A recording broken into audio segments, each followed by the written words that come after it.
اولاد کی تربیتوں کے ساتھ یہ بھی ضروری ہے کہ آپ دین و شریعت پر عمل کریں اور سختی کے ساتھ کریں، چونکہ جو دیکھے گا آپ کے گھر کے اندر آپ کے اولاد آپ کو جس حال میں دیکھے گا اس پر ہی وہ عمل کرتا ہوا نظر آئے گا۔ تو اگر آپ نماز پڑھتے ہیں، آپ قرآن کی تلاوت کرتے ہیں، آپ سچ بولتے ہیں، آپ اپنے ماں اور باپ کی خدمت کرتے ہیں،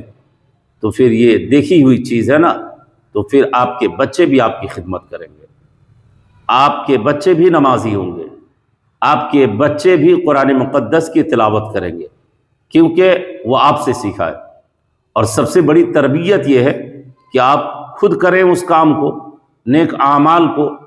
اور اس پر عمل کریں، تو پھر وہ بچے یا بچیاں جو ہے غیر طریقے کو اپنائیں گے نہیں، بلکہ آپ کے کیے ہوئے عمل کو اپنی زندگی میں اتاریں گے، اور یہ ہمارے اور آپ کے لیے کامیاب